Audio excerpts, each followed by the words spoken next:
Hey, comment ça va mes sauvages? Bienvenue à l'épisode 11 du Savage Show. Mon nom est Stéphane Paulin. Et avant que je vous annonce mon invité pour épisode 11, j'aimerais ça signaler au niveau du YouTube channel un changement de nom. Ça a passé du Savage Show à SVG TV. Donc si vous étiez déjà abonné au YouTube channel Le Savage Show, vous n'avez pas besoin de vous réabonner. Vous êtes automatiquement abonné à SVG TV. Donc pourquoi le changement de nom? C'est parce que présentement, je travaille sur du nouveau content que j'aimerais ça placer sur YouTube. Puis je voulais pas avoir à créer 2-3 différents channels pour chaque petite chose que je travaille dessus. Donc, j'ai créé SVG TV où je pourrais placer tout mon content, incluant le Savage Show. Donc, SVG TV sur YouTube présentement, c'est plus le Savage Show. Donc, allez vous inscrire maintenant pour être capable de suivre le Savage Show. Mon invité pour épisode 11. J'ai rencontré ce gars ici dans un locker room de lutte. À première œil, un homme qui peut avoir de l'air imposant, intimidant. Mais un coup que tu lui parles, pourrait pas être plus amicable, plus aimable, gentil. Toujours prêt à offrir conseils, juste une personne incroyable. Je suis vraiment content qu'il ait accepté mon invitation pour venir sur le Savage Show. Donc, je ne vais pas vous garder plus longtemps. Je suis vraiment certain que vous allez adorer ma conversation que j'ai eue avec mon invité pour épisode 11.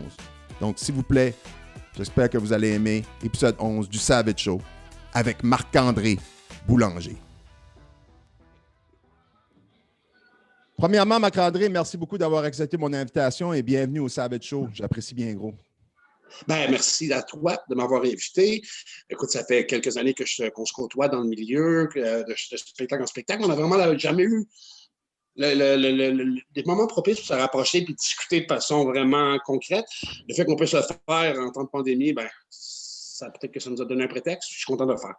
Oui, écoute, ça fait quelques années que je fais des podcasts, mais durant la pandémie, l'an passé, ça m'a vraiment donné l'opportunité. Je ne travaillais pas, j'étais à la maison, j'avais tous ces équipements ici, puis je me suis dit, écoute, je vais mettre de l'énergie derrière le podcast, puis ça fait vraiment 8 à 10 mois que je fais mon plus gros possible. J'essaie d'avoir du monde qui est intéressant, que je connais à travers de la lutte, à travers les arts martiaux, à travers toutes les années. J'ai rencontré tellement de personnes qui étaient tellement inspirantes, intéressantes. Je me suis dit, écoute, un podcast, c'est parfait. J'adore ça. J'adore parler, j'adore jaser, j'adore savoir c'est quoi qui fait qu'on a un Marc-André Boulanger, qu'on a un Beast King FTM. Je veux savoir c'est quoi. Est-ce que c'est une chose d'enfance ou est-ce que c'est un rêve qui est devenu réalité? Je suis très intéressé par les personnes, surtout les personnes qui accomplissent beaucoup dans la vie ou qui foncent puis qui poursuivent leurs rêves et tout ça. Fait qu'une personne comme toi, je me rappelle une des premières fois que je t'ai rencontré, c'était comme wow. Super gentil, super amicable, mais quelqu'un de très imposant, mais quelqu'un que tu voyais là, tellement très sérieux dans ce que tu faisais. Donc, ça me fait un plaisir de t'avoir sur mon show. Ah, ben, je suis vraiment content de pouvoir y être, comme je te dis. Puis, le parcours qui m'a amené, ben, mon Dieu, c'est un. Tu sais, on a tous des rêves, tu dis du monde qui accomplit. C'est particulier parce qu'on pourrait tomber dans une longue conversation vraiment philosophique. J'ai accompli plusieurs trucs que peut-être que certaines personnes dans notre milieu voudraient accomplir.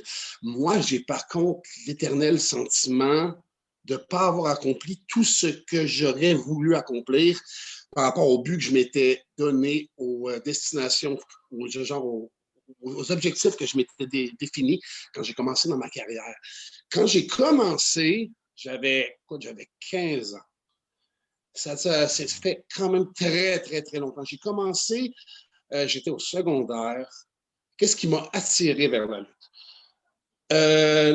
Le côté théâtral de la chose, des personnages plus grands que nature.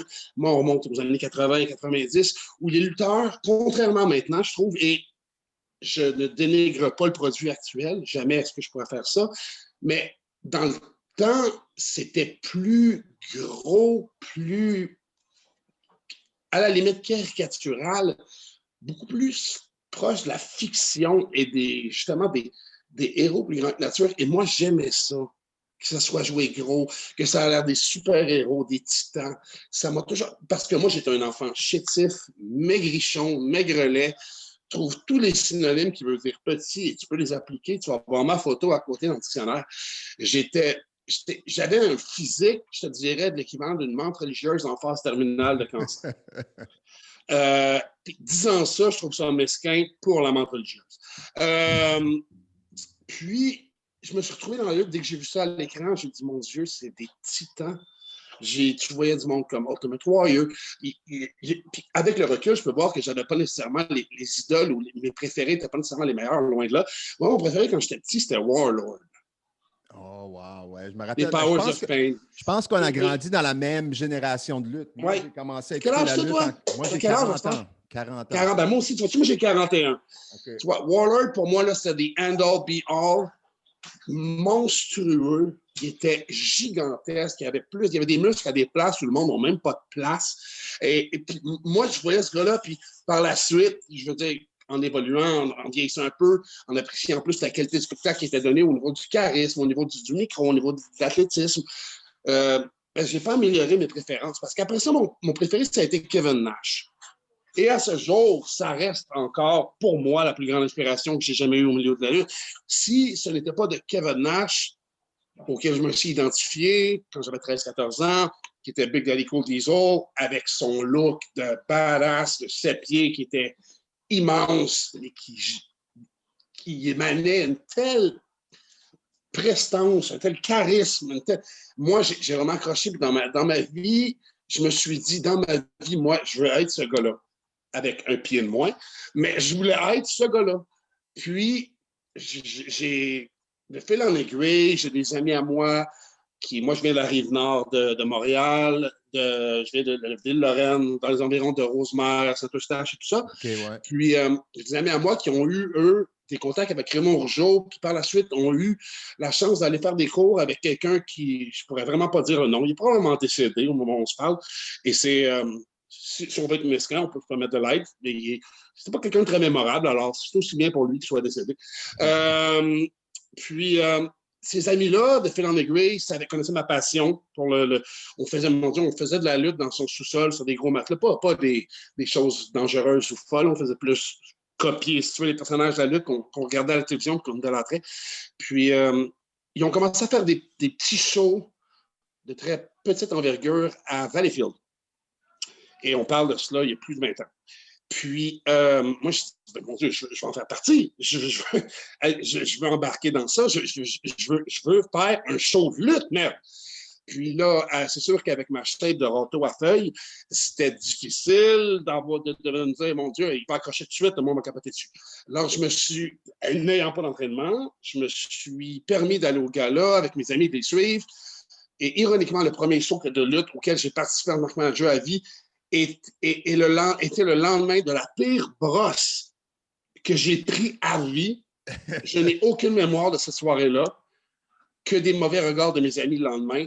Et je suis allé au show et on est allé manger au McDonald's avant le show. Comme tu vois, j'avais vraiment une dire de champion pour commencer sur le bon chemin dans ce milieu-là. J'ai vomi dans le McDonald's alors que mes amis mangeaient. Et par la suite, j'ai fait mes débuts dans la lutte professionnelle devant 7 personnes et demie. Dans une salle où il y avait un ring qui n'en était pas vraiment un. Il y avait des cordes, il y avait des poteaux, il y avait des tapis à terre, mais il n'y avait pas de spring. Et c'était au-dessus d'un yellow. Et on avait constamment des plaintes le jour de gala parce qu'on faisait tomber les néons du yellow en prenant des bombes sur un ring qui n'était pas supposé être là. Et ça a duré un petit peu plus de 2 ans. Par la suite, ils se sont achetés un ring légitime qui, selon les standards aujourd'hui, serait considéré comme un tas de marde. Mais dans le temps, nous, il y a les cordes springaient, tu bumpais, ça faisait du bruit et tu ne perdais pas ton souffle pour les 3 prochaines heures. Alors, on était en extase totale et absolue. Et moi, je me rappelle la première expérience dans un vrai ring de lutte, je l'ai regardé, j'avais les yeux gros de même, je me suis dit, mon Dieu, il y a un ring de lutte! Puis là, moi, comme je t'ai dit, je voulais être Kevin Nash. Alors, la première expérience que j'ai eue dans un vrai ring de lutte, c'est essayer de passer par-dessus la 3e corde comme lui pour rentrer dans le ring et avoir mal aux testicules pendant au moins une semaine. Ça a été vraiment mon premier contact, disons-le, avec un vrai ring dans le vrai milieu de la lutte. les choses se sont un petit peu améliorées par la suite jusqu'à maintenant. peu, ouais. Mais et ça, de fil en aiguille, je te dirais, parce que je pourrais parler pendant 10 heures, là, si on veut, de tout ce Ouais, qui a ouais, ouais. amené. Mon cheminement dans ce milieu-là, qu'est-ce qui a amené? Ça a toujours été la passion du divertissement. Parce que pour moi, ce qui compte le plus dans la lutte, en tant que, c'est un terme qui est tabou, qu'on ne devrait pas dire, mais en tant qu'artiste, moi, je me considère comme un artiste, Ouais. c'est de divertir les gens. Je ne fais pas ça à des fins d'amélioration, de grandissement ou de découverte personnelle. Je veux que le monde pour lequel je performe un sourire dans la face, mon but, c'est que chaque personne qui dépense son argent durement gagné vienne à un gala de lutte et fasse « Mon Dieu, j'ai du plaisir », qui en sortent exténués d'avoir passé du bon temps, qui a eu des belles endorphines, qui ont crié, qui ont conspué les méchants, qui ont adoré les gentils, qui ont trouvé que la personne à côté d'eux sentait mauvais, qui ont crié après, qui ont donné une poing d'en face, qui ont étranglé leur autre voisin ou qui ont tranché la gorge. Que ce soit une belle expérience de vie, tu vois. Mais moi, ça a toujours été ça. Puis ça reste encore à ce jour ça. Peu importe les galas qu'on m'offre de faire, oui, financièrement, pour moi, c'est beaucoup plus viable que ça l'était au début. J'ai perdu, comme tout le monde. Ouais. Tu le sais autant que moi, tu connais ce milieu-là. J'ai perdu et investi immensément d'argent que je n'avais pas dans la lutte.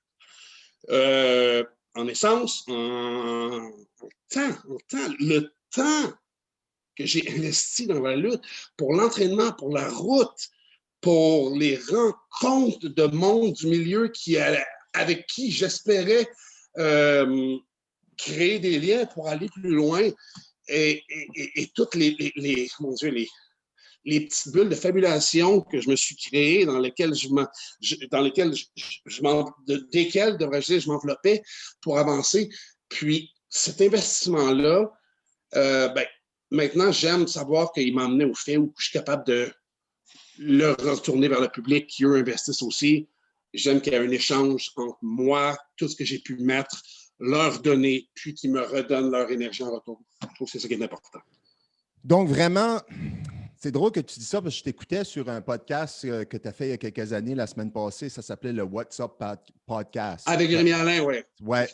Puis, j'ai pris des notes du podcast. Tu as dit quelque chose durant le podcast tu as dit que ta vocation dans la vie, c'était de divertir les gens. Ce qui est exactement ce que tu viens d'expliquer vraiment là, en autres mots. Tu as dit aussi que ça te nourrit pleinement l'âme et le cœur. Ouais. Donc, vraiment, juste être capable de divertir, être capable de, pendant 12 à 15, 20 minutes que tu es dans le ring devant les gens, de la seconde que tu traverses le rideau jusqu'au moment que tu embarques en arrière, c'est divertir les gens, puis ton but ultime durant ces 15 minutes à 20 minutes-là, c'est vraiment de divertir à plein, de faire certain que le monde, ils ont payé leur argent pour venir te voir ou venir voir le show, puis tu vas leur donner pour leur argent. C'est ça qui est ton but. Oui, moi, c'est d'un point de vue personnel, parce que c'est certain que ce serait absurde de dire qu'on ne gagne rien au niveau personnel à faire ce métier-là, à cet art-là. Moi, la lutte, et non seulement la lutte, mais je fais un peu de télévision, un peu de cinéma. Ouais. L'interprétation, l'art d'interprétation, que ce soit au cinéma, à la télévision, au théâtre, en improvisation ou à la lutte. Moi, je vois tout ça comme étant une chose conjointe. C'est un exutoire pour Marc-André de pouvoir déverser. J'ai un personnage vil, diabolique, sadique, violent, très, très malsain, qui, lui, dans son univers, ne vit que pour créer de la misère pour les gens qui l'entourent et ne vit que pour le mal des autres, pour le mal-être, le malaise, pour ruiner des vies. C'est son seul optique. Le personnage du Beast King est là pour que personne autour de lui soit heureux. Et c'est ça qui lui amène son bonheur. l'enlever aux autres, enlever les opportunités, les chances de briller, leur bloquer leurs accomplissements, ruiner leurs chances d'épanouissement. Et c'est sale. Et j'essaie d'interpréter à travers le Beast King un sociopathe de la pire espèce qui ne s'entend pas avec personne et qui ne veut que le chaos et le mal. Et ça, bien évidemment, en tant que Marc-André, c'est pas quelque chose que je désire à personne, que je souhaiterais à personne, bien sûr. Mais il y a toujours, et ça, tu vois-tu, peut-être que tu vas me trouver négatif que je te dise ça, je crois formellement que toute personne respirant a un petit côté, ça fait très sociopathe, mais tout le monde a un petit côté mauvais en lui. 100%, 100%, tu as raison. Je pense Et qu'il y a toujours un côté, je pense que c'est très important d'avoir ce côté-là parce qu'il faut être capable de voir ce côté-là pour être capable de ne pas être cette personne-là. Je m'explique peut-être mal, mais il faut être capable de voir l'autre bord du rideau et dire hey, tabarnak! Non, je pense, non, il faut tout que je fasse dans mon pouvoir pour pas que cette personne-là sorte du rideau. Mais exactement. Je sais qu'elle est là, cette personne-là. J'en suis conscient. Puis je pense que c'est important d'en être conscient qu'il y a une personne juste derrière le rideau qui pourrait être juste avec le couteau et mais non, je te cite avec mon petit café puis je suis correct. Ben, tu vois, c'est ça. Tu viens exactement de dire tout le monde là, mais c'est pas tout le monde qui le gère adéquatement. Puis c'est pas tout le monde qui a l'exutoire pour le gérer. De là, le fait que tu vois, surtout de nos jours, dans la période de confinement où tout le monde est bloqué, il y a des restrictions monumentales qui sont bloquées partout. Le monde n'a pas d'exutoire pour laisser aller leur rage. Il y a des gens qui sont simplement capables de la gérer. Tu vois un niveau de dépression, un taux de dépression, de maladie mentale, de mal de vivre immense. Là, je ne veux pas généraliser, puis je ne veux pas en être le messie ou le messager, mais moi, le Beast King me permet de déverser tout le venin que je peux avoir en moi, tout le vide, toutes les émotions négatives que je peux accumuler au fil du temps pour une pléiade de raisons de la vie de tous les jours.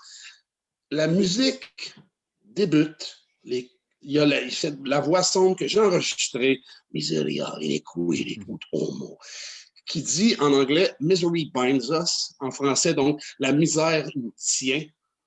Et tout de suite, ça vient me chercher viscéralement dans les tripes et je me dis OK, Marc-André, tout ce que tu en toi, tu le craches à la gueule des gens, tu le craches sur ton adversaire, tu véhicules tout ça et tu te lâches louche, pas de retenue. Je ne veux pas que le monde voit Marc-André quand je traverse le rideau. Je veux qu'il. Pour moi, ça, c'est primordial. Autant que je suis ouvert aux gens pour discuter avec eux, mais quand je fais mon travail, quand je suis en mode d'évasion à travers mon personnage, je veux que le monde voit vraiment le Beast King. Je ne veux pas qu'ils voient un lutteur. Moi, ça a toujours été mon optique d'avoir quelque chose qui est très cinématographique, très out of this world, vraiment. Je ne veux pas que ça soit... Je ne veux pas avoir d'un gars qui vient faire de la lutte. Et c'est correct que le monde, ça soit leur optique. Je suis un lutteur. Et c'est correct. Ça, c'est correct. Je dis, pas moi. Pas pour moi. Moi, ça ne me satisfait pas. Et c'est pas ce que je veux amener aux gens. Je veux que le monde fasse.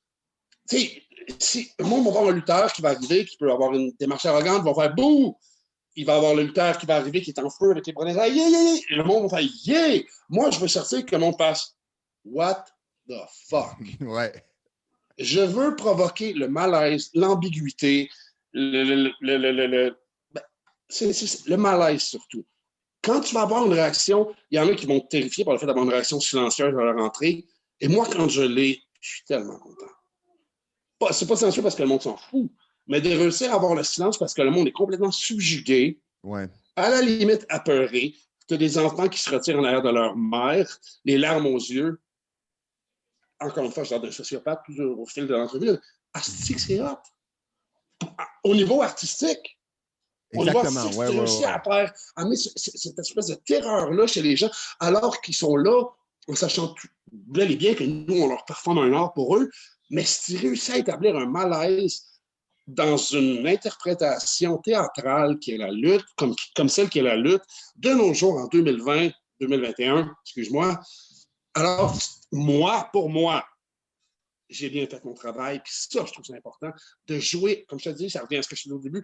Tu dis, ma vocation, c'est de divertir les gens. Je veux jouer avec les émotions du monde. Je veux aller leur prendre tout ce que moi, je vis, échanger ça avec eux, que ça leur pogne d'un trip, que ça les vire à l'envers. Je veux pas qu'ils viennent à la lutte dire, ah, Biscan, il a fait une belle prise. Là, il a fait un autre bon coup. Je veux que le match finisse, qu'il fasse OK, je ne soucie pas des prises qui ont été faites, mais qu'ils fassent ça, c'était une expérience de vie agréable et monumentale. Ça a l'air prétentieux de pouvoir dire que moi, c'est ce que j'amène aux gens. Je ne te dis pas que j'ai réussi de façon absolue, loin de là, mais c'est toujours l'optique que j'essaie d'avoir, d'amener un échange qui va faire que le monde va triper outre mesure et qu'ils vont vivre quelque chose de spécial. Et que moi, par la même occasion, je vis la même chose en m'éclatant, en jouant, en m'évadant dans l'interprétation du personnage que je fais.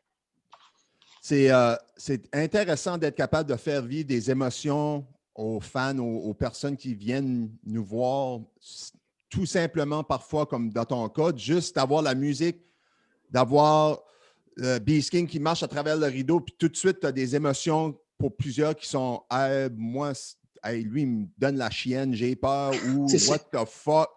Ouais. Juste là, il n'y a aucun move de lutte encore, il n'y a personne qui a mis les pieds dans le ring, il n'y a pas aucun match qui a commencé, mais déjà, tu as mis les émotions en marche, puis le monde semble accro.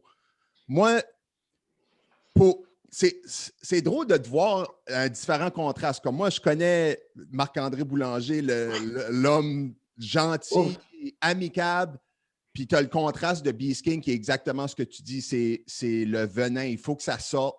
Il y a plusieurs personnes qui le font de différentes façons. Moi, je le fais de différents types de façons, plusieurs façons, incluant l'exercice, la course, tous ces genres de choses-là. Même podcasting, ça me donne une opportunité de sortir mon côté créatif que durant ce temps-ci où je ne peux même pas aller travailler, je ne peux même pas exercer mon côté créatif parce que je suis pris à la maison, je peux presque rien faire, je ne peux certainement pas aller lutter. Donc, si, comme toi, quand je luttais, quand j'avais l'opportunité d'aller, d'exercer mes démons durant les 12-15 minutes, je l'utilisais parce que ça me donnait, numéro un, ça me donnait l'opportunité de divertir les gens, qui est aussi un but de la plupart des lutteurs, moi inclus. Mais aussi, ça me donnait l'opportunité de me défouler puis de sortir, comme tu disais, le méchant. Maintenant qu'on est dans une pandémie, qu'on ne lutte pas présentement, puis que tu n'es pas capable d'avoir ce out-là, c'est où présentement que tu vas chercher, où est-ce que tu vas faire sortir le méchant?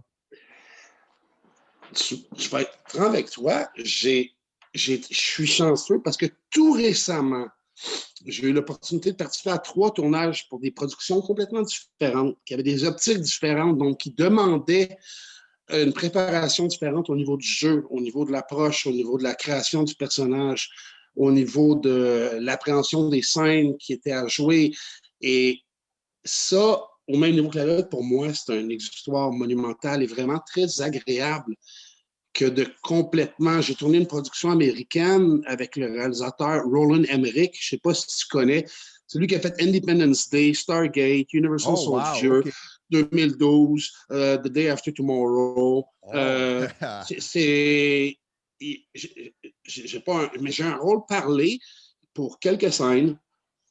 Et bien évidemment, je fais une personne pas gentille. Je ne suis pas en droit de t'expliquer toute la scène dans son ampleur, malheureusement, parce qu'on a ce qu'on appelle des non-disclosure agreements. Mais je fais, comme à mon habitude, un vilain. Et je suis très privilégié et très content d'avoir pu communiquer avec le réalisateur qui m'a donné, si on veut, carte blanche au niveau de l'interprétation, parce que sur papier, la scène était très statique, dans le sens où il y avait du texte. C'était plus du line delivery que pour remplir la scène que du jeu.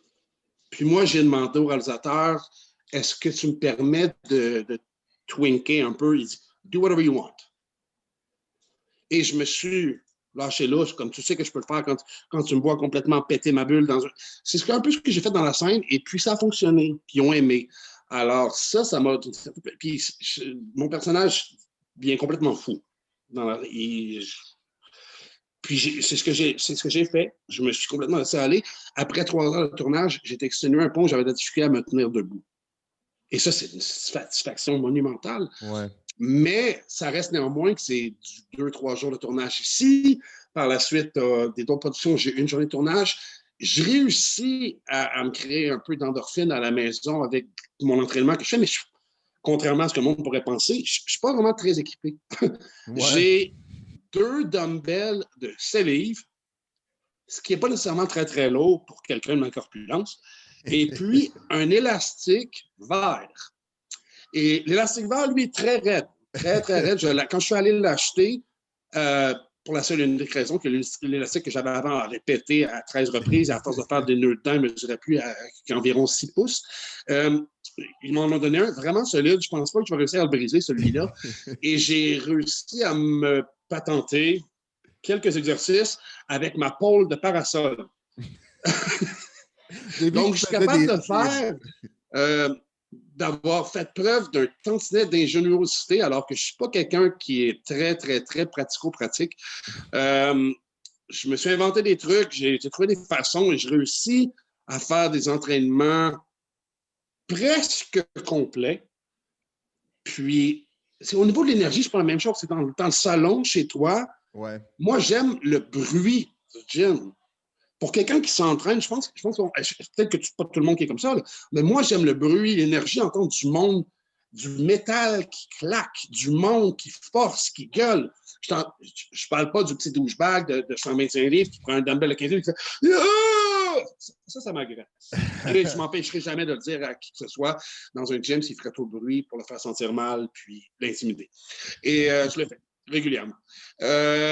Mais de façon générale, l'énergie d'un gym, tu le sais, c'est quoi? Tu connais ça. Exactement. J'en parlais avec ça soit la même énergie que dans un locker room ou dans un show de lutte aussi, quand on est en training, l'énergie. Je te dis ça, mais ironiquement, une fois que je suis dans mon training, je ne veux pas que le monde vienne me parler et me gosser, mais j'aime ça, savoir qu'il y a du monde autour. Tandis que chez moi, dans le salon, j'ai mon petit bonhomme magnifique qui, moi, j'essaie de me zoner et de me concentrer et qui, lui, me vole mon élastique, prend mes dumbbells et il est adorable. J'ai le meilleur garçon au monde. Je sais que n'importe quel parent va dire ça, mais moi, c'est vrai. S'il y en a qui veulent s'obstiner, qui viennent me voir, they're gonna lose. Mon garçon, c'est le meilleur. Mais, puis lui, je peux comprendre, mettons, qu'il y a 1 heure dans la journée où moi, je m'occupe de lui, mais je ne m'occupe pas vraiment de lui parce que j'essaie de me zoner sur mon entraînement. Mais lui, il veut de l'attention, le petit bonhomme. Là. Au même niveau que moi, qu'à son âge, si mon père avait voulu faire quelque chose, je ne l'aurais jamais laissé faire. Et je finis tout le temps par faire mon entraînement, puis par la suite, je joue avec lui dans les limites de la maison. C'était une forme de basketball à jouer dans la maison qui brise plein de choses dans sa chambre. C'est très drôle. On fait un pléiade de jeux. Je m'amuse beaucoup. Je suis très, très, très, très chanceux d'avoir une famille unie comme je l'ai aussi. De par mon fils, de par ma conjointe, il y a beaucoup de gens dont moi-même, je suis témoin que je peux voir aller, qui sont affectés par la pandémie présente parce que ça les met face à leur union dans son intégralité. Il n'y a pas d'échappatoire, il y a une présence constante. Il n'y a pas de « Ah, mais je vais aller faire une soirée avec mes chums, je vais faire ci, je vais aller faire ça, je vais aller voir mes amis. » Non, non. Là, le monde se doit et sont pris pour juste vivre et être avec leur famille. Ouais. Et moi, je suis béni, je suis aucunement religieux, mais je suis quand même, je vais le dire parce que c'est une belle expression, je suis béni des dieux à ce niveau-là parce que j'ai la femme la plus extraordinaire, compréhensive, passive, non exigeante. Elle est permissive. Je veux dire, elle comprend mon énergie, je comprends la sienne. Alors, on se retrouve beaucoup. Donc, au niveau de ça, il y aurait pu... Et les deux, ironiquement, on est 2 personnes au trouble d'anxiété très, très élevé. Et les 2, on avait cette crainte-là avant que ça commence de justement pas avoir d'exutoire, de pas avoir de sortie de pouvoir enlever notre accumulation de négativité. Et on a réussi à jongler avec ça de façon formidable. Et je suis vraiment content. Et comme je te dis encore une fois, je ne peux pas en prendre le mérite. J'ai vraiment la famille parfaite et formidable. Alors, de ce niveau-là, pour les exutoires, j'ai le gym avec mon élastique, avec mon petit bonhomme qui me le vole, les quelques moments de tournage que je réussis à avoir, et une femme formidable qui endure mon gros cul chialeux, vieux et décrépit. On a quelque chose en commun. Moi aussi, c'est la même chose. Je suis à la maison depuis plusieurs mois maintenant avec ma famille, mes 2 enfants, ma femme, c'est la même chose. Je suis béni au Dieu d'avoir d'être capable de passer du temps maximum avec les 3 personnes que j'aimerais pas passer d'autres temps avec autres personnes que ces 3 personnes-là. Comme tu dis, ma femme, pareil comme ta conjointe, elle comprend qui ce que je suis. On est des opposés presque dans chaque point de notre vie, mais il y a quelque chose qui clique. Comme toi, elle comprend mon énergie, moi, je comprends la sienne, puis on s'aide de chaque côté. Mais à être capable, j'ai un enfant, j'ai un jeune de 11 ans, puis j'ai une fille de 6 ans. Tu as un jeune de 11 ans? My God. Mon garçon a 11 ans, ouais. Il va avoir 12 ans, ouais. Et puis, c'est beaucoup, c'est preteen, il y a beaucoup d'anxiété, puis c'est beaucoup à gérer, mais jamais. Je le sais qu'il y a beaucoup de monde durant cette pandémie qui ont eu de la misère. Non seulement du côté santé, ils ont perdu du monde, il y a du monde qui a été malade, mais la santé mentale et tout. Regarde, écoute, I feel for those people. Vraiment, là, j'en connais, j'en ai des amis, j'ai de la famille. Mais moi, pour la franche vérité, là, les 8-9 derniers mois, ça a probablement été des meilleurs mois de ma vie parce que j'ai été capable de prendre ce temps-ci et prendre l'énergie, shedder les affaires, des choses que j'en avais plus besoin dans ma vie. J'ai fait certains de m'en débarrasser. J'ai fait certains de refocuser mon énergie où ce que j'en avais besoin et de vraiment me prendre un pas en arrière et dire, regarde, écoute, est-ce que je m'en vais dans cette direction-là ou est-ce que je m'en vais dans cette direction-là? Et puis, si je n'aurais pas ma femme puis mes enfants derrière moi qui me supportent à tout bout de champ, derrière n'importe quel projet de rêve de fou que je peux inventer d'un jour au lendemain, ma femme est comme, all right, vas-y. Puis moi, je suis juste comme... C'est d'une telle valeur que c'est vraiment indescriptible d'avoir le support de son cercle rapproché comme ça, de la famille. Il y a, puis tu vois, dans notre milieu, si je peux me permettre une observation, je ne pointe personne, mais il y a beaucoup, je pense que c'est assez général, et je ne veux pas dire que c'est le cas pour tout le monde, mais il y a beaucoup de monde anxieux et beaucoup de monde insécure dans la lutte. Oui. Beaucoup de monde en quête de reconnaissance, qui ont besoin de liens sociaux et il y a beaucoup de lutteurs, ce sont des gens qui se sont cherchés longuement dans leur vie et qui trouvent cet exutoire-là. J'en parlais justement tantôt, j'avais un qui, moi, je trouve un des excellents lutteurs au Québec, Dave La Justice, qui était chez moi. Ah, OK, oui. C'est un lutteur extraordinaire et c'est aussi un être humain magnifique. Et on parlait du fait que c'est pas nécessairement le jock, mettons, au secondaire qui va finir comme étant un lutteur. Plus souvent qu'autrement, c'est le monde qui était in the dark, pas des geeks, pas des nerds, mais c'est pas nécessairement... non, c'est pas que c'est pas nécessairement, c'est rarement le primary athlete qui va dire « Moi, je veux devenir un lutteur professionnel. Ouais. » C'est quelqu'un c'est du monde qui sont passionnés, puis souvent, ils ne sauront pas où mettre cette passion-là, où trouver cette histoire-là. Puis la lutte va leur fournir. Il y a beaucoup de puis je ne sais pas, de dévaloriser le monde. Mon Dieu, tous mes amis sont dans la lutte, là. Mais il y a beaucoup de laissés pour compte qui se sont retrouvés à travers l'art de la lutte, la communication et la fraternité qu'il peut y avoir entre membres d'un vestiaire, entre membres du milieu, et l'énergie qui se transfère entre eux et le public.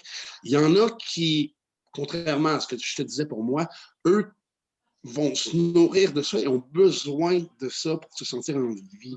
Ils n'ont pas besoin du transfert d'énergie, mais ils ont besoin de se sentir accepté.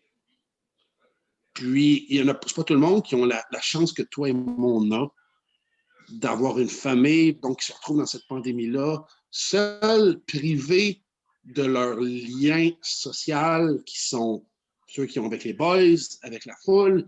Et je pense que ça peut être très difficile. Mais encore une fois, je ne veux pas martyriser les lutteurs dans un sens où, oh mon Dieu, on n'est pas bien, on n'est pas capable de lutter. Tout le monde est affecté par ça d'une façon ou d'une autre. Tout le monde est restreint. Alors, c'est une chose commune, mais je vais parler en connaissance de cause, en parlant de mon milieu, de connaissant les lutteurs que moi je connais. Je sais que ça peut nous affecter. Ça en a affecté plusieurs à ce niveau-là, je crois. Je pense que c'est important d'ajouter. Tu sais, j'en ai parlé souvent avec des lutteurs, de mes amis, même avec ma femme. Il y a beaucoup de personnes que durant leur vie de 5 à 7, du lundi au vendredi, eux, ils attendent juste de samedi soir d'aller lutter pour qu'ils peuvent être dans un locker room entourés de personnes semblables comme eux. Parce que de leurs 5 à 7, du lundi au vendredi, eux, le monde qui les entoure à leur job, même à leur famille.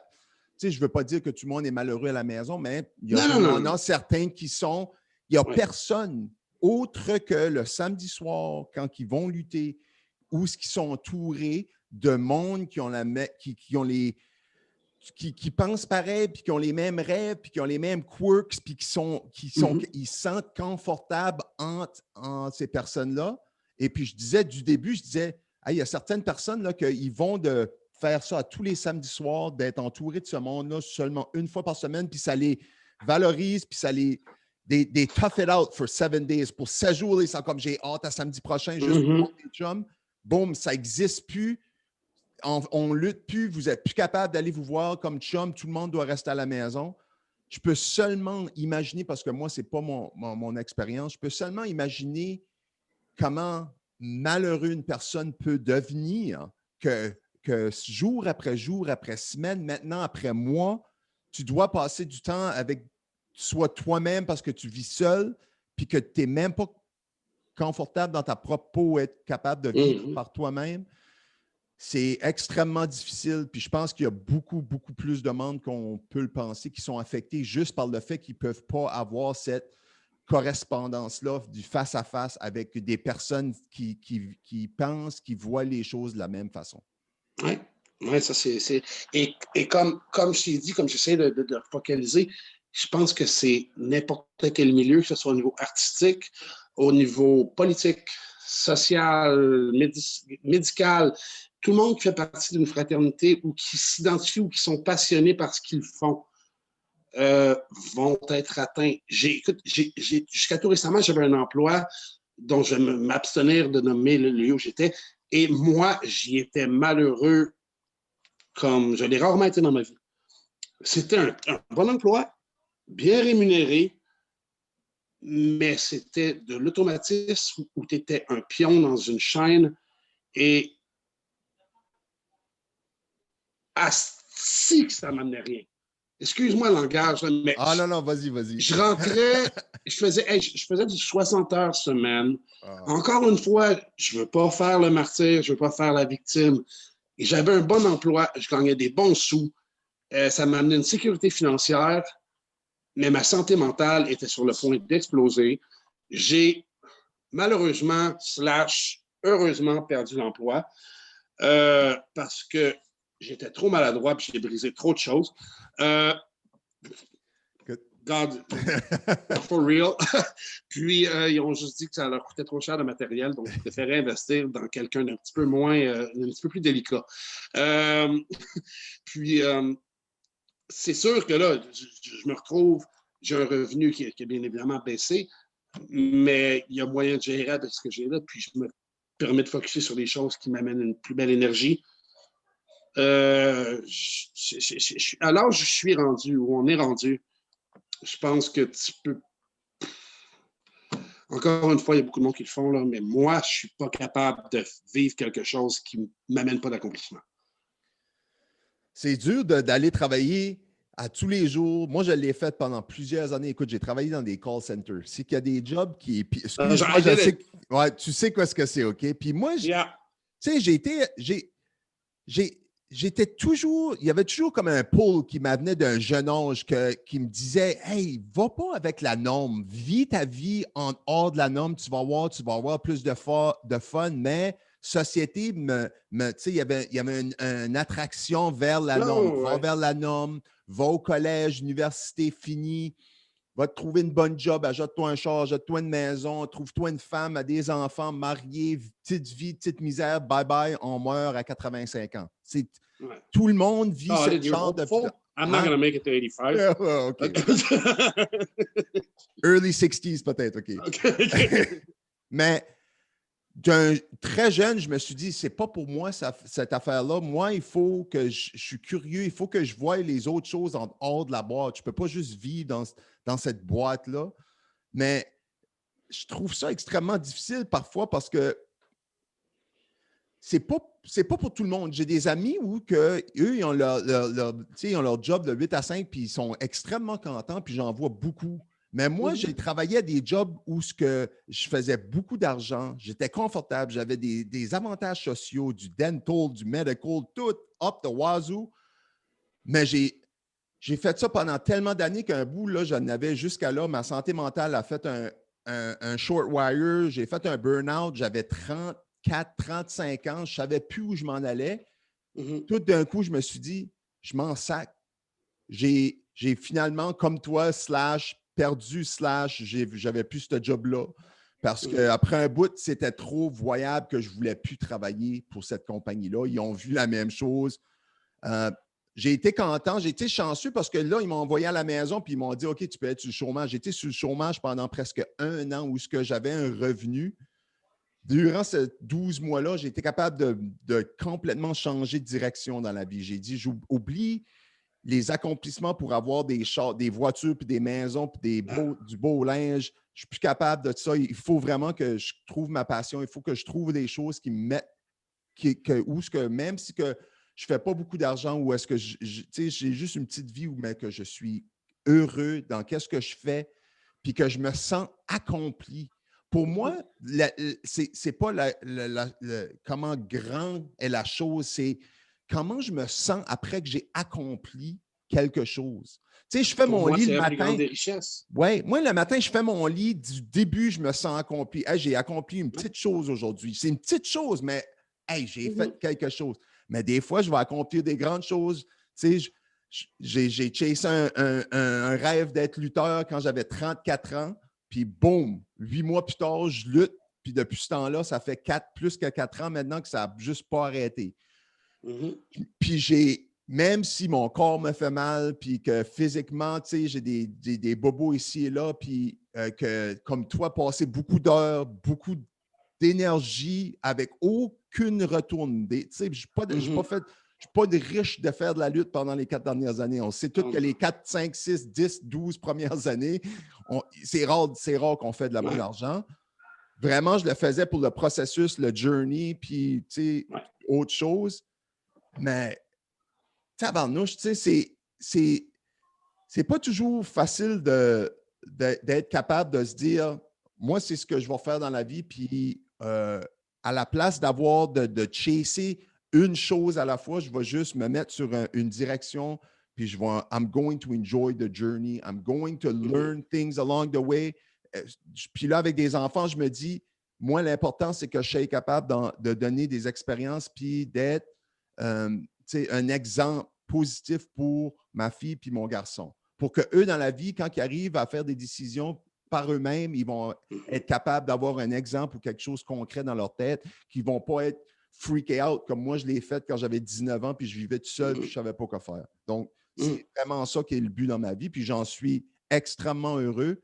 Puis, tu sais, c'est certain que j'ai une vision, puis j'ai des choses que je suis dans ma vie que je veux avoir, mais vraiment, l'expérience de vie et où ce que je vis présentement et où ce que j'essaye d'accomplir le plus de choses possible.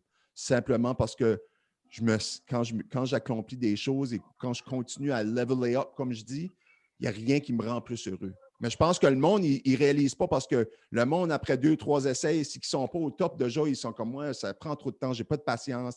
Ça va me prendre des années avant que je puisse être à la télévision. Fuck it, moi, I quit. Je pense que le monde, il y a beaucoup de monde qui sont comme ça. Puis je pense qu'il y a beaucoup de monde qui ont cette mentalité-là, qui sont affectés présentement parce qu'ils n'ont aucun out, ils n'ont aucun backup, ils n'ont aucun rien. Ils ne savent pas quoi faire par eux autres mêmes. Mm-hmm. Tu vois? Non, je suis d'accord. Mais tu as parlé tantôt des normes. Tu sais, de vivre dans les normes. Et ça, moi, ça a toujours été quelque chose qui m'a été pas reproché, parce que je me suis pas fait reprocher, mais qui m'a été, comment je te dirais, j'ai tout le temps été catalogué comme non conforme par rapport comme toi tu le disais, au modèle de société. Mais encore une fois, c'est quoi un modèle de société? C'est aux yeux d'un certain groupe. Le monsieur, madame, tout le monde, ça n'existe plus, Non. je pense. La majorité n'est pas aussi grosse que la majorité était il y a 20 ans. Je pense que la minorité... Tu vois, il y a beaucoup plus d'ouverture d'esprit à un certain niveau. Il y a beaucoup plus de fermeture d'esprit à d'autres. Mais je crois que, comme toi tu le dis, à prime abord, il y a beaucoup de monde, et libre à eux de le faire, qui vont s'assurer de vivre la sécurité économique, sociale de premier degré. Il y a beaucoup de monde qui n'ont pas au niveau social deuxième degré établir des relations saines et pour qui l'économie... Regarde, j'en ai pas de sous. J'en ai pas de sous, mais... Et c'est pas, encore une fois, j'ai-tu l'air un gars qui se victimise? Non.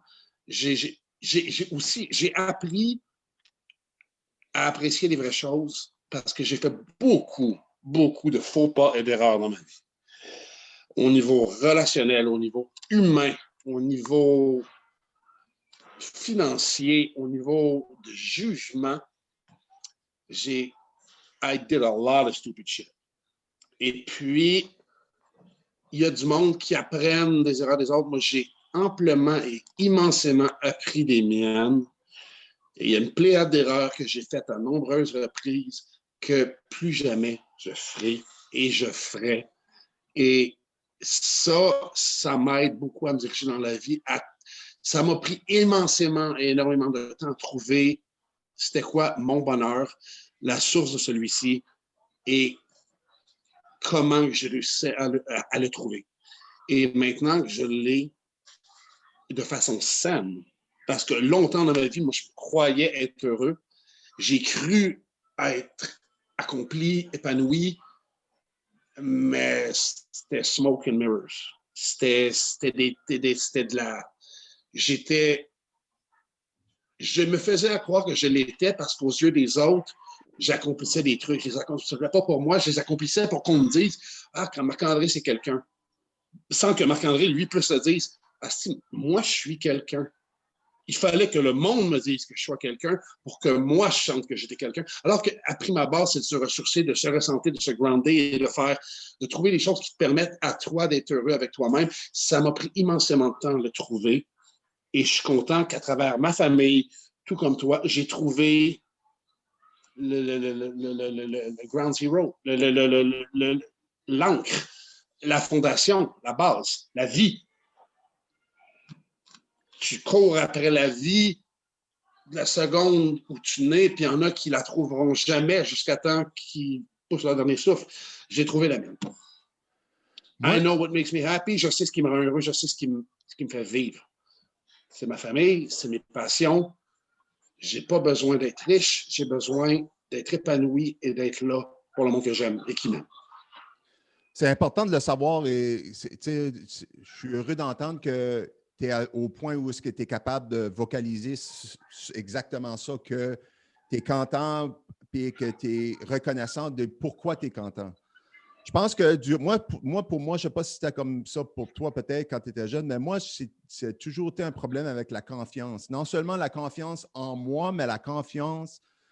Puis je ne pouvais jamais faire la distinction entre les deux parce qu'il n'y en avait pas. Je pense que le monde, la confiance en soi puis la confiance de faire Autrui. confiance aux autres personnes, c'est la même chose. Si tu ne fais pas confiance à toi, si tu ne te fais pas confiance, il n'y a aucune façon que tu vas faire confiance aux autres personnes parce que tu ne te fais même pas confiance à la personne que tu touches le plus à tous les jours. Tu es une personne, puis tu fais même beaucoup des questions, du questionnement.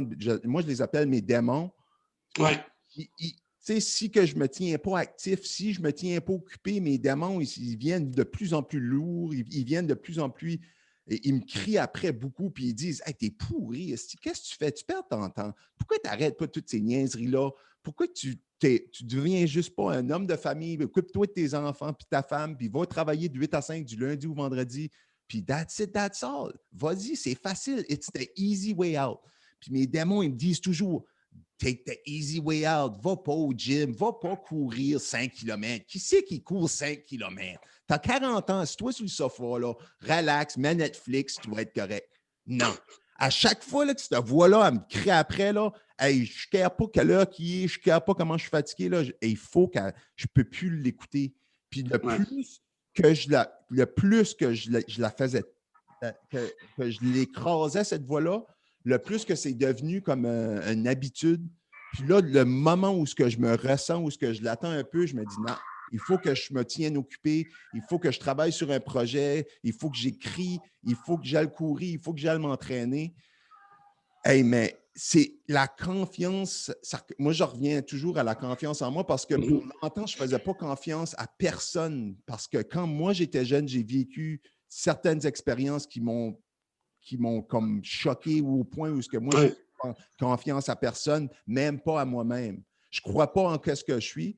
Puis je trouve que j'ai gaspillé beaucoup de mes années de ma vie, surtout jeune, dans la vingtaine, où ce que mon estime de soi était tellement pourrie que je buvais, je partiais tous les soirs, juste tout simplement pour abaisser mon ambition et juste d'être capable d'être social et d'avoir l'air content. Mais durant toutes ces années-là, j'essayais de me trouver, mais je n'avais aucune confiance en moi. Puis c'est les arts martiaux. Pour moi, à l'âge de 24 ans, je me suis commencé les arts martiaux. Ça m'a, d'une façon, j'ai tellement devenu humble au fait que je ne savais aucunement comment me défendre. Si jamais j'aurais été obligé de me protéger, je m'aurais fait péter à la gueule. Puis d'un autre côté, ça m'a commencé à me donner. J'ai réalisé qu'il faut commencer du début jusqu'en bas, puis de bâtir cette confiance en soi-là.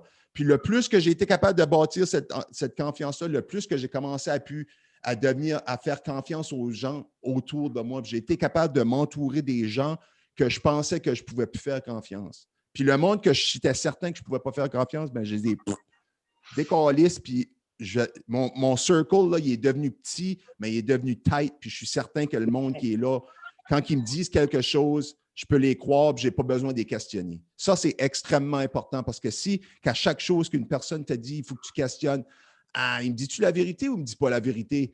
Hey, c'est lourd à vivre avec ça à tous les jours, entouré de personnes que tu ne sais pas si ils te disent la vérité ou non. Non, c'est ça. Je te l'accorde. Mon parcours, par contre, est différent au niveau de la confiance. Comment je te dirais? J'ai toujours eu un gros problème de confiance en moi. De base, je pense que la lutte, comme je t'ai expliqué tantôt, les laisser pour compte, et je n'étais pas laissé pour compte, mais j'ai toujours eu besoin d'acceptation des autres pour me sentir inclus. J'avais besoin que et moi, mon problème, c'est que j'ai trop fait confiance à trop de monde. Puis je me suis basé sur la confiance que j'avais entre les autres pour me construire, pour me valoriser. Et je me suis souvent j'ai mordu la poussière à m'investir et à faire confiance aux autres. Et je me suis ramassé cul par-dessus tête parce que on a abusé de la confiance que je donnais, mais j'ai moi-même, à travers mon manque de confiance, trahi la confiance de beaucoup de personnes qui ne méritaient pas aussi pour j'ai longtemps, comme je te dis, j'ai fait plusieurs mauvaises choses dans ma vie, j'ai longtemps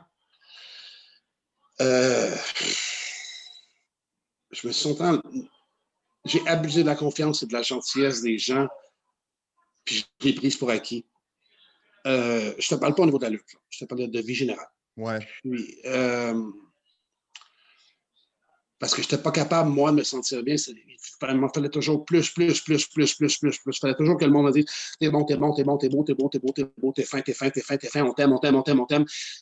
Et j'ai blessé tellement de gens à cause de ça que. Et je ne pourrai jamais vraiment me pardonner de tous les mal que j'ai pu faire à tant de personnes dans ma vie. Mais je me réconforte en sachant que je ne suis plus là du tout.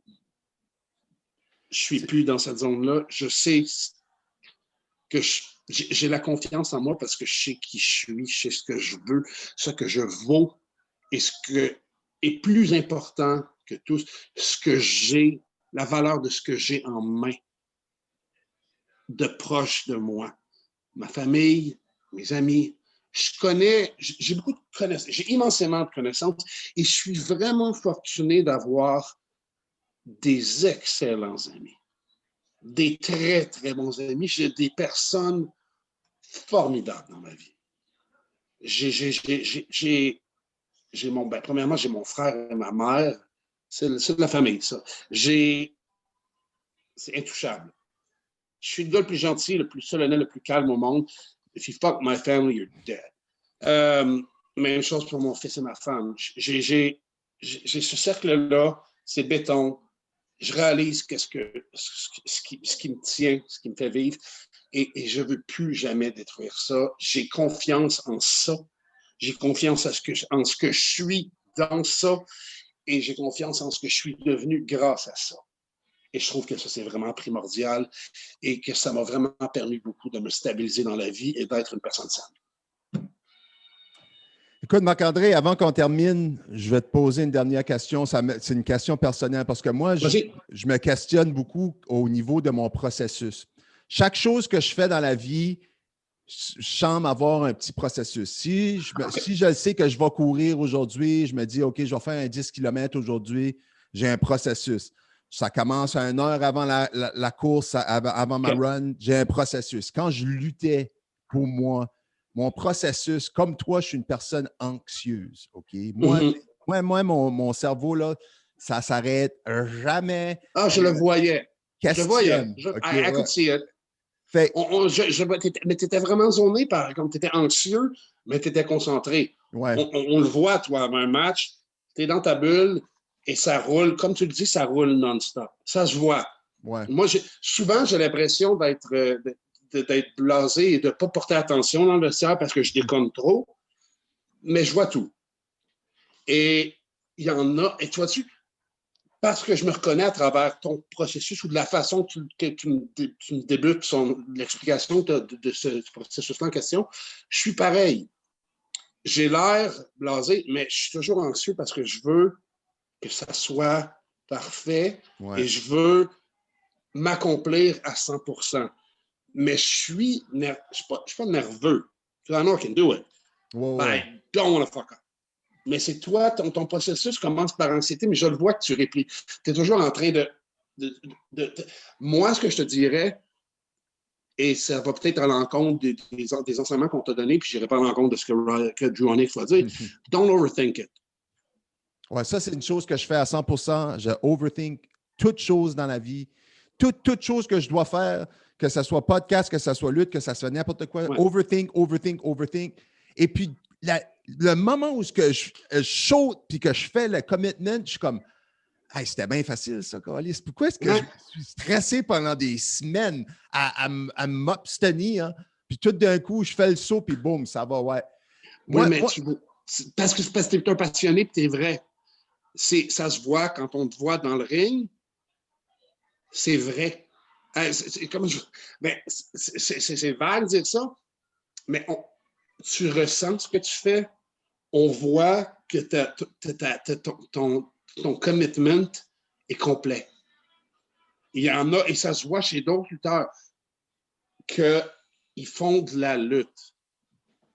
Toi, tu vis la lutte. Ta run, you're living through it. Ouais. Tu vis. Tout ce que tu fais, tu le vis. Tu ne fais pas juste l'accomplir, tu le vis. Et ça prend de la passion, Et puis la passion, ça gruge immensément d'énergie, ça gruge immensément d'émotions et ça déstabilise, mais c'est ça qui fait que tu accomplis le plus, selon moi, dans la vie. L'énergie que ça prend. Tu es un achiever Ouais. parce que tu es passionné.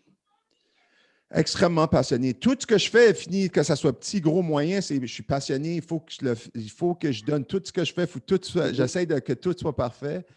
Moi, un des gros problèmes, c'est que même quand je suis dans le ring, c'est dur pour moi de ne pas tout relâcher en même temps. Comme moi, là, mon anxiété, elle va commencer, là, mon processus commençait le jeudi. Là. Le jeudi, Ouais. je me mettais dans ma tête, OK, c'est qui mon opponent samedi? OK, j'ai un match samedi. OK, je lutte contre, disons, Pat Guenette. OK. Fait que là, jeudi soir, là, je vais écouter des matchs. Si je trouve des matchs sur YouTube, je vais écouter des matchs, je vais prendre des notes. Le vendredi, je vais passer, OK, là, je vais commencer à mettre des idées de mon match. Là, l'anxiété, là, it builds up. Cette énergie-là où que je dois, rouvre pas les portes à cette heure, juste build up. Boum, boum, boum. Mm-hmm. Samedi, là, je me lève, là, c'est le processus. Je mange pas beaucoup, je suis anxieux, je suis focus, par exemple. Je prends des notes. Si j'ai des idées, je prends des notes sur mon téléphone, j'arrive de bonne heure, je fais certain que mon gear, j'ai tout mon processus. Par le moment là, que je sais, là, mon match est next, mon match est dans ma tête, je flippe la switch. Un coup que je flippe la switch, là, le seul moyen là, que la switch elle va se faire flipper de l'autre côté, c'est après le match, quand je suis 100% spent. Si je n'ai pas tout épuisé mon énergie, ça veut dire que je regrette parce que je n'ai pas tout donné ce que j'avais. Parce que comme toi, même juste quand tu es acteur, puis tu fais une scène super émotive, avec de l'émotion agressive, comme tu disais, you're spent à la fin de la journée. Tu as fait toute la journée, tu as fait ton travail, tu es épuisé. Quand, après un match, quand je suis épuisé, ce n'est pas parce que j'ai couru beaucoup, c'est parce que émotionnellement, là, j'ai tout donné ce que j'avais. Puis des fois, là, je suis dans le ring, là, puis j'ai de la misère à me retenir, on dirait, là, l'agression de mon côté fighter, mon côté personnel, mon agression là, envers juste les choses, des fois, que je me laisse voir dans ma tête, juste pour devenir cette personne. Hein? Laisse-la sortir.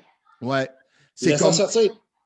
Puis le plus que je me sens confortable avec ce personnage / cette personne que vraiment que je suis, turn it up to 11, comme Steve Austin disait, le plus que dans le ring, je me sens de plus en plus confortable. C'est pour ça, du début, dans ma carrière, je voulais le plus d'expérience. Non seulement être capable de m'entraîner à la lutte en allant chez Torture Chamber et avec Drew, mais d'être booké parce que je voulais l'expérience d'être devant une foule comme face et d'être capable de travailler d'avoir les réactions comme je voulais. Parce que je voyais comment c'était facile pour certains, puis comment c'était extrêmement difficile pour d'autres. Puis je portais attention aux deux personnes parce que je voulais faire certain de ne pas faire ce que lui ou elle, puis qu'est-ce que toi, que quelqu'un d'autre faisait. Et d'être capable de retenir cette énergie-là, c'est bon de savoir qu'on a beaucoup d'entre nous, je pense, on a un processus extrêmement pareil.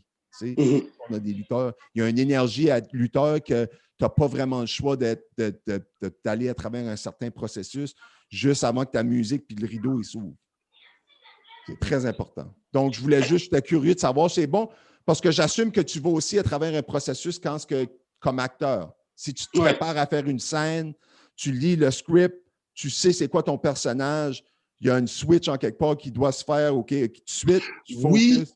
Oui, la différence avec le jeu, je te dirais, c'est que c'est beaucoup plus fermé et beaucoup plus petit. À la lutte, il y a la physicalité qui va te permettre d'extérioriser que le côté spectaculaire. Tandis que quand tu joues devant une caméra qui est collée comme ça sur ta face, tu peux pas y aller dans l'extravagant, dans le spectaculaire. Pas nécessairement toujours. Si tu veux, ça a l'air légitime. Tu creuses dans tes tripes. Et moi, au début, quand j'ai commencé à tourner, j'avais ce problème-là. Je balls to the walls. Moi, je suis un lutteur. Et puis, les réalisateurs le savaient. Ils disaient, Marc, et comme je te dis, je fais plus souvent qu'autrement des méchants. Ouais. Et il me disait, Marc, fais pas le méchant. T'as l'air méchant. Tu sais, Essaye pas trop fort, genre. Non, il fallait vraiment amoindrir. Tu sais, comme tu dis qu'à la lutte, on arrive et qu'on light up the switch. Mm-hmm. Il faut faire la même chose au jeu, mais en minimisant au niveau de c'est vraiment... c'est simple et complexe en même temps, comment je te dirais? Parce que moi, j'ai tendance à beaucoup communiquer avec mes yeux. Ouais. Tu sais, j'ai des yeux qui parlent beaucoup. Et des fois, si je me laisse trop aller, it's too much. Au niveau du cinéma, je te parle. À la lutte, c'est super c'est pratique. Parce que je pense que mes yeux, le monde qui sont dans la dernière rangée vont les voir. Mais c'est théâtral. Tandis que quand tu joues pour la caméra, il faut que tu minimises, que tu amoindris et que tu intériorises beaucoup plus. Mais le processus reste le même de préparation. Moi, mon processus en est un de... Tu vois-tu, Marc-André reste... C'est Marc-André en arrière. Puis, je vais structurer le fil historique, l'histoire que je veux raconter. Et quand je suis prêt à passer le rideau, notre processus n'est pas nécessairement le même. Il va vers la même direction de préparation, mais moi, j'y vais avec le côté formel, comme quand tu fais une œuvre d'art, quelqu'un qui dessine. Il va mettre son canevas, il va faire ses gros strokes pour avoir la forme, et après ça, il va garrocher sa peinture, ses émotions. Tout. Moi, mes gros traits sont faits en arrière. Le reste, ça se fait quand je franchis le rideau et que l'échange d'émotions. C'est là que ça fait. Ouais. Comme je l'ai dit tantôt, je crache les émotions à la gueule des gens et ça fait un peu pornographique et j'ouvre les bras pour qu'on me recrache dessus. Mais c'est ça, mon processus. Marc-André, merci beaucoup d'avoir accepté. Merci beaucoup d'avoir venu au Savage Show. J'ai vraiment apprécié cette conversation ici. Je vais réécouter encore et prendre des notes. Je suis vraiment heureux que tu es venu sur le show. Je suis vraiment heureux que j'ai été capable d'avoir cette conversation. Mon chum, puis on fait ça quand tu veux. Parce qu'on pourrait parler pendant des heures encore. C'est ça, exactement. Je pourrais te parler pendant. J'ai des notes ici que j'ai même pas passées à travers, mais je vais les garder. Tu parles vraiment beaucoup. Toi aussi. Ouais, c'est rare, parce que d'habitude, moi, je parle trop dans un podcast, mais tu parles beaucoup aussi, tu parles autant que moi. Alors, ça, c'est vraiment très rare. Et tu vois, c'est intéressant parce que des fois, j'ai fait des podcasts et je les écoute après, je me tape sur les nerfs. Parce que je dis, Chris, que je parle trop. Ouais. Mais toi, il y a un échange au moins, fait que ça, c'était agréable. Je te remercie beaucoup. Écoute, c'est quelque chose que je travaille dessus beaucoup parce que je sais il faut que je m'arrête parfois parce que je peux parler, j'adore avoir des conversations. C'est un peu weird d'avoir des conversations avec Zoom, parce que c'est certain, si on était face à face, ça serait complètement différent. Mais ouais. Mais c'est intéressant parce que on est capable de parler, on est capable d'avoir une conversation, puis c'est pas toujours d'un one-sided. Donc, j'apprécie beaucoup. Puis comme tu dis, je suis certain que je vais te revoir sur le show. Comme je dis, on pourrait se parler pendant des heures. Anytime. Heures. Merci beaucoup, puis on se parle plus tard, Marc-André. Merci beaucoup. Yes, take it easy. OK. Bye.